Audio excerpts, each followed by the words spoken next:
station's about like this, something must be done about it. This fellow Owen, whoever he is. That's just it. Who is he? We must go into that very carefully.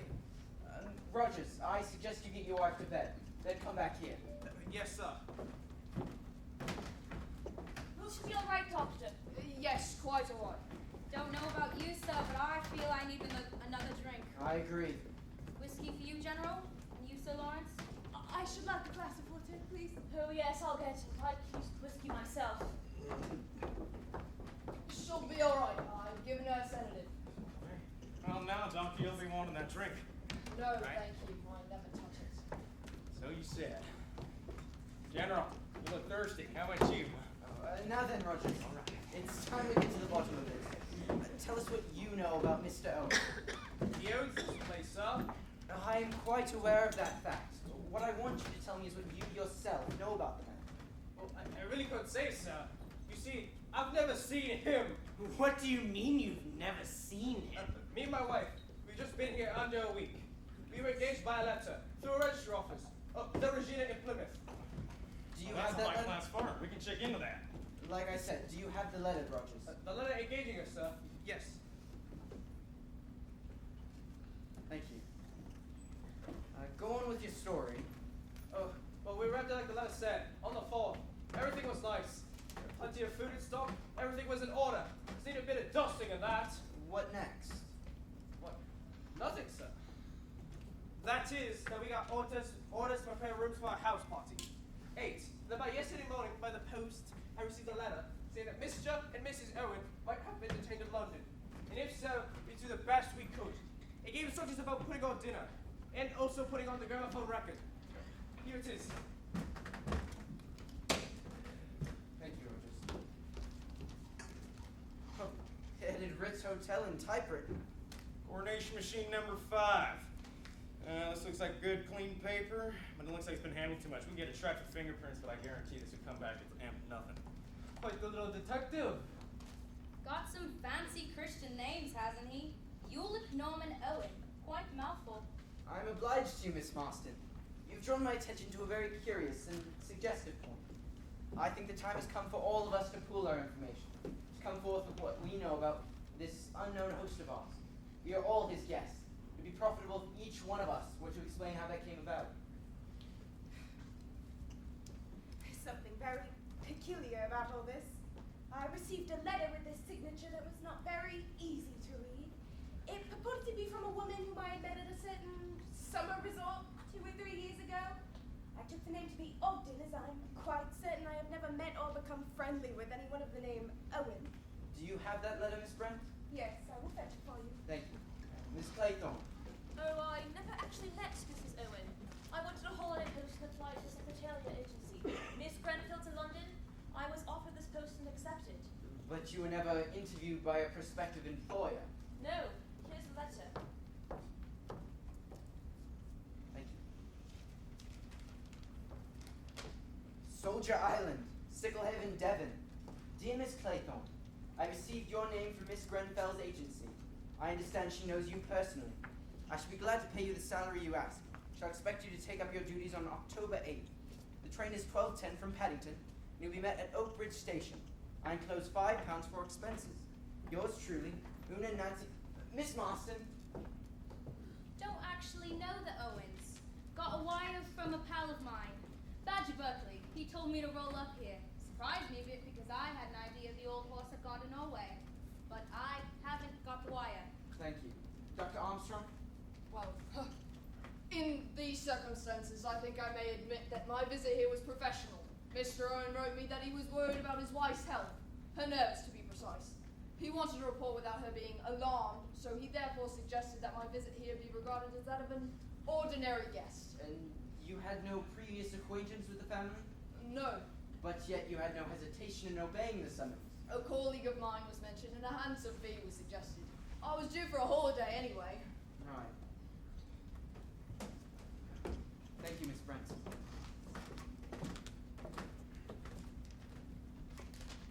Dear Miss Brent, I do hope you remember me. We were together at Bellhaven Guest House in October some years ago. We seem to have so much in common. I'm thinking of starting my own guest house. off the coast of Devon.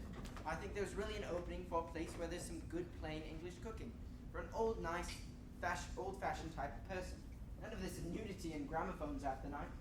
I should be glad if you could see your way to spending your summer holiday on Soldier Island, as my guest, of course. I suggest the 8th of October, 12:40 from Paddington to Oakbridge. Yes, the signature is slightly ambiguous. I like the nudity touch. Here's my own decoy letter, written to me by an old friend of mine, Lady Constance Colmington. She writes in her usual vague and incoherent way, and urges me to join her here. She refers to our host and hostess in the most vaguest of terms. Oh, look here, I just thought of something. 1 minute. What I think is very We important. will take things one at a time, if you don't mind. Captain Lombard. General Mackenzie. Got a letter from this fellow Owen. Thought I must have met him some time at the club.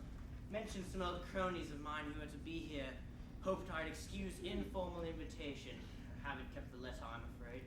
And you, Captain Lombard? Same sort of thing. Received a letter mentioning mutual friends. I haven't kept it either. Just now we had a somewhat disturbing experience. We will deal with those accusations presently. At the moment, I'm interested in a minor point. Amongst the names mentioned was that of a William Henry Bloor. As to our knowledge, none of us among us have that name. The name Davis, however, was not mentioned. What can you just say about that, Mr. Davis? Well, here is, alright, cat's out of the bag, you got me. I guess I should tell you my name is not Davis. You are William Henry Bloor. That's right. I will add something to that, Mr. Bloor. This evening, I've realized that not only are you here under a false name, but you are also a world-class liar. You claim to have been from Texas, recently traveling through South Africa. Well, I know South Africa quite well, and I'm willing to swear that you've never set foot there in your life. I'm an ex-Scotland Yardsman. You gentlemen have got me all wrong. Oh, a copper! I've got my credentials and I can prove it. I run a detective agency in Plymouth. I was put on here by the job. By who? Well, Mr. Owen sent over a very nice money order, along with your names. Said I was supposed as a guest. I had to keep an eye on each and every one of you. Did he have any reason given? He said that Mrs. Owen's jewels. Mrs. Owen, my foot! I don't believe that there's such a person! Your conclusions, I think, are justified. Eulick Norman Owen. Una Nancy Owen. Each time, that is to say, U.N. Owen. Or, by a slight stretch of fancy, Un-Owen. It's fantastic! Mad! Oh yes, I have no doubt in my mind we've been invited here by a madman. Probably a dangerous and homicidal lunatic. Oh my God! Whoever it is who has enticed us here has gone to a great deal of trouble to find out a good deal about us. Now that knowledge concerning us, he's made certain definite accusations. No accusations! You need to... I wish to say this. Our unknown host accuses me of the murder of one Edward Seton. I remember Seton perfectly well. Him for trial in June 1930, charged with the murder of an elderly woman. He was sentenced to death, and I had no guilt on my conscience, because I knew that he was a rightfully convicted murderer. But did you know Seton at all? I mean, personally. No, I knew nothing of Seton previously at the trial. The old boy's lying. I'll swear he's lying. Fellow's a madman, absolute madman. Got a bee in his bonnet. Got hold of the wrong end of the stick all around. Best really to leave this sort of thing unanswered. However, I feel I ought to say no truth whatever in what he said about young Arthur Richmond. Richmond was one of my officers. I sent him on reconnaissance in 1917. He was killed. Also like to say, resent very much. Slur, my wife. Been dead a long time. Best woman in the world. Absolutely Caesar's wife. I've just been thinking. John and Lucy Combs must have been a couple of kids I ran over near Cambridge. Beastly bad luck. For them or for you? Well, I was thinking for me. But of course you're right, sir. It was damn bad luck for them too. Of course it was pure accident. They rushed out of some cottage or other. I had my license suspended for a year. Beastly nuisance. This means all wrong, all wrong. Young people like you are danger to the community. Like I said, it was just an accident. sir. Go ahead, Rogers. There was a mention, sir, of me and Mrs. Rogers in a visit of Brady. There is no word of truth in it. We were with Miss Brady the night she died. She was always in poor health from the time we'd come to her. There was a storm, sir, that night, and there was no telephone. We tried to get a doctor to her, and I, of course, went for him on foot. But it was too late. We did everything we could for her. Devoted to her we were, and anybody else could tell you the same. There's never a word against us. Never a word. Ah. So you just came to a nice little thing out of death then, I suppose, did you, Rogers? Miss Brady left us a legacy in recognition of our service. And why not? I would like to know. What about yourself, Mr. Bloor? And what about me? Your name was on the list. I know. Lendor, right? That was the London commercial bank robbery. I remember that. Although it never came before me. Lendor was convicted on your evidence, was he not? You were Yes. the leading officer of the case? I was, my lord. Lendor was given penal servitude for life and died in prison a year later. He was a delicate man. He was a crook. It was obviously him that took the night watchman out. The case was clear from the start. You were, I think, compensated for your able handling of the case. I got my promotion. I was only doing my duty. Convenient word, duty. What about you, Doctor? Well, I'm at a loss to understand the matter. The name meant nothing to me. What was it? Cleese? I really don't remember having a patient of that name, or being connected to a death in any way. Of course, it was a long time ago. It might possibly have been one of my operation cases at the hospital. They come in too late, so many of these people. Then when the patient dies, it's always the surgeon's fault. And then it's better to take up no cases and give up surgery. Some, of course, give up drink. Oh, I protest. You've no right to insinuate such things. I never touch alcohol. My dear fellow, I never suggested that you did. In any case, it's Mr. Unknown Owen with all the facts here. Miss Claythorne. Why was a nanny to Peter Hamilton? We were in Cornwall for the summer. He was forbidden to not far. One day, when my attentions were distracted, he sodded off. As soon as I saw what happened, I went after him. I didn't get there in time. Was there ever an inquest? Yes, I was exonerated by the coroner. His mother didn't blame me either. Thank you. Miss Brent. I have nothing to say. Nothing? Nothing. You reserve your defense. There is no question of defense. I have always acted according to the dictates of my conscience. Well, what a law-abiding lot we all seem to be. Myself excepted. We're still waiting for your story, Captain Lombard. Oh, I haven't got the story. The record was pinpoint accurate.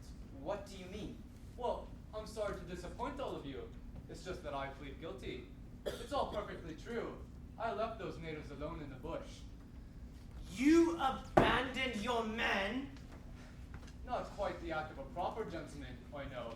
But after all, a man's first duty is self-preservation. Besides, natives, they don't quite mind dying.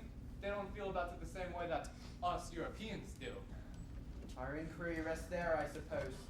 Now then, Rogers, who else is on this island besides you, your wife, and I? Nobody, sir. Nobody at all. You're quite sure of that? Oh, yes, I'm quite sure. Now, Rogers, don't go yet. I'm not yet clear as to why our unknown host has got us to assemble here. In my opinion, he's not sane in the accepted sense of the word. He may be very dangerous. I think we should leave here as soon as possible. I suggest we leave the island tonight. I beg your pardon, sir, but there is no boat on the island. No boat at all? No, sir. Why don't you telephone the mainland? Because there is no telephone. Fred Norcott, he always comes in the morning, and he brings the milk, bread, papers, and post. And he also takes the orders. A bit unsporting one. Ought to ferret out the mystery before we go. Whole thing's like a detective story. Positively thrilling. In my time of life, I have no desire for thrills. The legal life is narrow. I'm all for crime. Here's to it.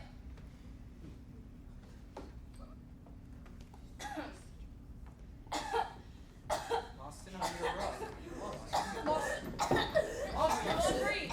Doctor, what do you do something? I think she's choking. Hold on. I'm not sure she's still breathing. Hold on. I don't know if she's breathing.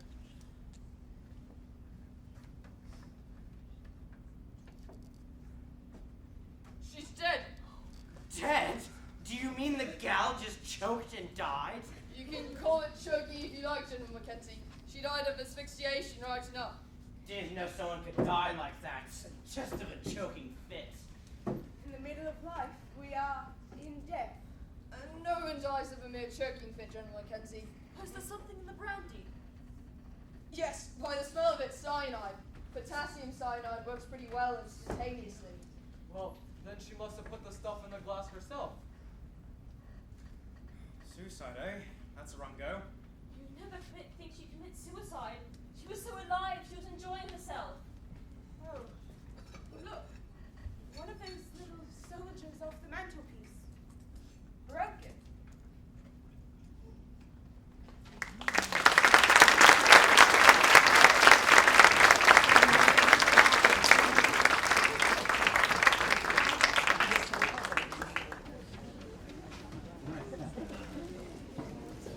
We will now have a 10-minute intermission.